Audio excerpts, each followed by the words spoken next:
कि झारखंड में परिसीमन लागू होना चाहिए। कांग्रेस का क्या स्टैंड होगा इसमें? क्योंकि झारखंड मुक्ति मोर्चा का कहना है परिसीमन लागू होता है तो ठीक है, लेकिन जो रिजर्व्ड सीटें हैं 28 वो नहीं घटनी चाहिए। अगर वो घटती है, खुद मुख्यमंत्री हेमंत सोरेन ने कहा है कि आंदोलन होगा, तो कांग्रेस का इस पर क्या स्टैंड होगा? देखिए, मैं कांग्रेस पार्टी का कार्यकर्ता हूं। कांग्रेस पार्टी ने मुझे टिकट दिया, मैं विधायक बना हूं, और कांग्रेस पार्टी ने रिजर्व सीट से टिकट दिया तब विधायक बना हूं।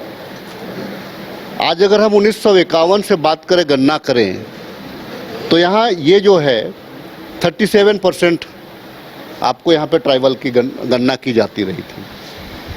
आज के तारीख में अगर आप उसको 37 से सीधे अगर 21-22%, 18% में ले लाइएगा, तो राजेश कच्छप तो सबसे पहले रिजर्व सीट बचेगा, तभी तो चुनाव लड़ेगा। और इसी के आधार से तो आपका तमाम चीज़ आपका काउंट होगा। आपका आरक्षण भी इसी के आधार से आपको होना है। सीटें भी जो है कि परिसीमन की सीटें भी इसी आधार से होना है। ये तो एक पैमाना है। और निश्चित तौर से अगर आप ये बात कह रहे हैं कि परिसीमन में सीट घट रही है, तो क्या आदिवासी यहाँ बच्चे पैदा नहीं कर रहे हैं? क्या वे भी बच्चे पैदा कर रहे हैं? उनकी भी शादियाँ हो रही हैं।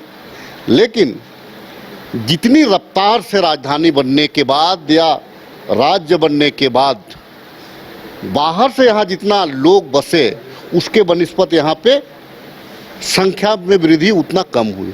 तो हम तो तब तो हम सरकार का नीतियों को मानने वाले लोग हैं कि भाई आप सरकार की जो पॉलिसीज होती हैं कि हम दो हमारे दो, हम उस पॉलिसी पे चल रहे हैं, हम परिवार नियोजन पे चल रहे हैं।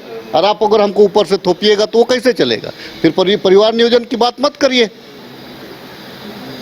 आप देखिए, यहाँ पे आप देखेंगे, इसीलिए मैं कभी भी करिश्मा एक बात को मैं कहता रहता हूँ कि भाई यहाँ जो जनजातीय समुदाय के लिए जल जंगल जमीन का कानून बना है, उस कानून को सख्ती से लागू करिए। आप देखिएगा कि अपने आप किसी को कमाने खाने सरकार क्वार्टर बना करके दे, जिए खाए व्यापार करे, कहीं कोई दिक्कत नहीं है।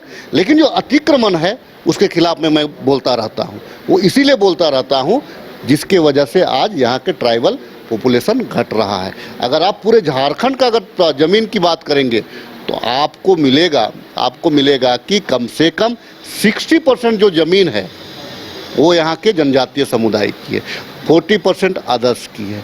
तो 60 और 40 तो जब ज़मीन में दिख रहा है तो पॉपुलेशन में भी वो दिखना चाहिए। और अगर सरकार को अगर करना है, परिसीमन करना है, तो 51 का जो 51 का जो जनगणना है, आप उस आधार से फिर काउंट करिए और उस आधार से करिए। देखिए, मैं इसीलिए इस बात को कर रहा हूँ, ये मेरा व्यक्तिगत निर्णय है। अगर आप कांग्रेस के दृष्टिकोण से अगर पूछेंगे तो भी मेरा यही दृष्टिकोण रहेगा, और एक ट्राइबल एमएलए के दृष्टिकोण से पूछेगा तो भी मेरा यही रहेगा। क्योंकि आप जो है यहाँ के जनजातीय समुदाय को आप समाप्त नहीं कर सकते हैं। 28 सीट रहते हुए भी आप यहाँ पे जल जंगल जमीन नहीं बच पा रहा है। अगर और कम कर दीजिएगा तब तो फिर इनका वजूद ही समाप्त हो जाएगा।